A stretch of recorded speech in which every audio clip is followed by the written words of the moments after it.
Representative Kevin Brady of Texas, presiding over the House-Senate Conference Committee meeting with Senator Orrin of Utah, left the chairman of the Finance Committee on Wednesday, Pete Maravich. For the New York Times, Washington, House and Senate Republicans faced a new round of uncertainty on Thursday about the fate of their $1.5 trillion tax bill, with the possible defection of a Republican Senator, Marco Rubio of Florida, amid continuing questions about how the bill will be paid for and how much of the benefits will flow to low- and middle-income people versus corporations. Republicans, who reached agreement Wednesday on a merged version of the House and Senate tax plans, expect to unveil the final bill on Friday and vote on the legislation early next week so that it can be sent to President Trump before Christmas. But those plans were thrown into some disarray on Thursday when Mr. Rubio said that he would vote no on the bill unless it included a greater expansion of the child tax credit, which he and another Republican Senator, Mike Lee of Utah, have been pushing for to benefit low-income individuals. "I think my requests have been pretty reasonable and consistent and direct," Mr. Rubio said. A spokesman for Mr. Lee said he was undecided on the bill. Mr. Rubio and Mr. Lee have been pressing Republican leaders to bolster the child tax credit to make it more generous for low-income families. That change would further drive up the cost of the tax bill, which can add no more than $1.5 trillion to federal deficits over a decade if the bill is to pass without Democrat support. In a tweet on Thursday afternoon, Mr. Rubio needled Republican leadership, saying, "Tax negotiators didn't have much trouble finding a way to lower the top tax bracket and to have the corporate tax cut take effect a year early.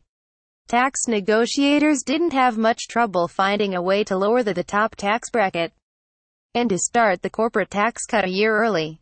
12. Marco Rubio at Marco Rubio, December 14, 2017. Republican negotiators responsible for merging the two bills have made a host of changes to assuage the concerns of businesses and some fellow lawmakers. Those tweaks, which include eliminating the corporate alternative minimum tax and dropping the top individual tax rate to 37% from the current rate of 39.6%, are expected to drive up the cost of the bill and will need to be paid for to stay in the $1.5 trillion box. "We're literally trying to squeeze about $2 trillion in tax reform into a $1.5 trillion box, and that's been a problem," Senator Ron Johnson, Republican of Wisconsin, said this week. Mr. Johnson held out on supporting the initial version of the Senate tax bill until it gave more generous tax breaks to so-called pass-through businesses, whose owners pay taxes on profits through the individual code. Republican lawmakers have so far said little about how the final version of the legislation will be paid for, other than agreeing to nudge the corporate tax rate to 21% from the 20% in both the Senate and House bills. The present tax rate is 35%. One idea under consideration, according to Senator Thom Tillis, Republican of North Carolina, is raising the tax rate on profits that companies have parked overseas. But on Thursday, Republicans were running out of time to make changes and showed little patience for acceding to new demands.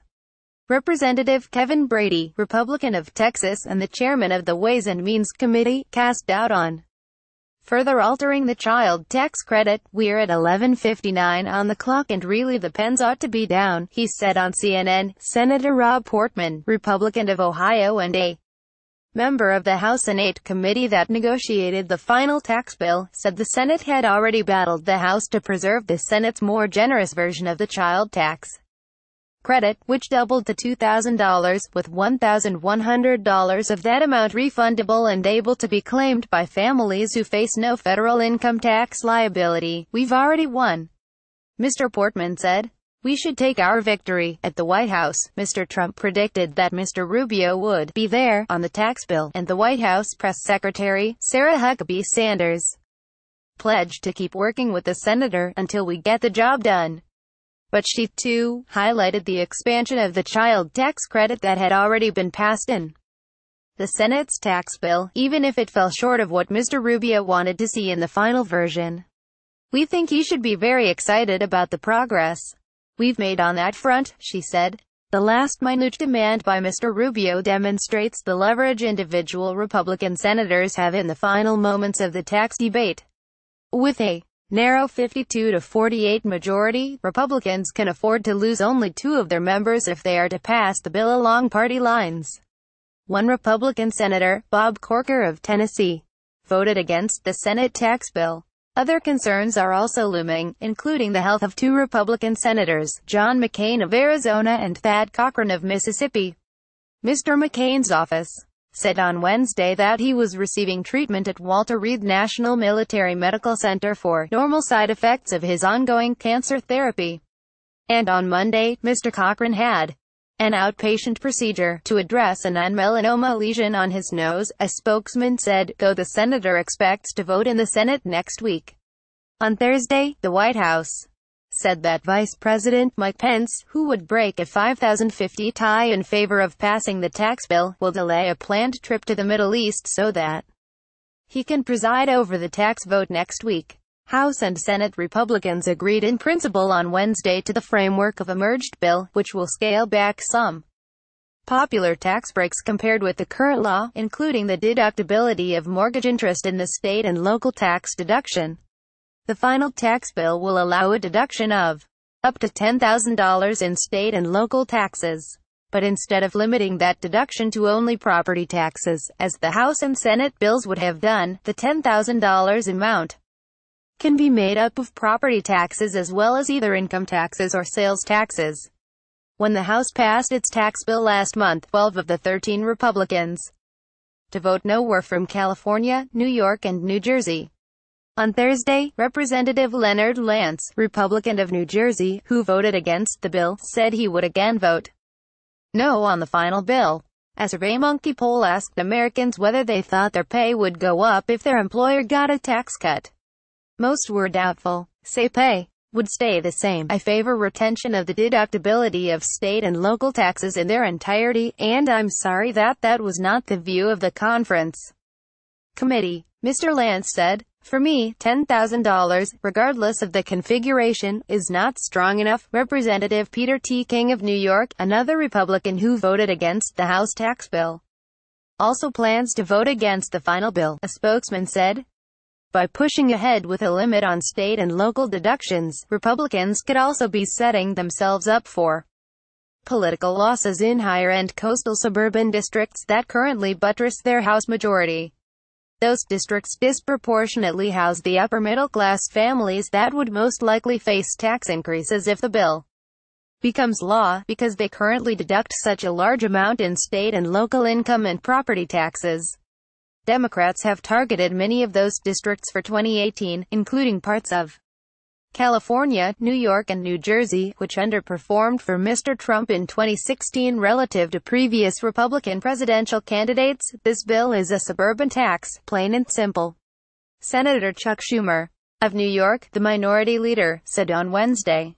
Democrats scored a victory on Thursday night when the Senate parliamentarian ruled in their favor that the repeal of the Johnson amendment, which prohibits churches and charities from engaging in political activity, would not be allowed under the process that Republicans are using to pass a tax bill with a simple majority. The House tax bill included a rollback of the 1954 ban, while the Senate version did not. It was unclear whether Republicans intended to repeal it in the final bill, but Mr. Trump has made chipping away at the law a priority. The ban has also been a key focus of groups on the religious right.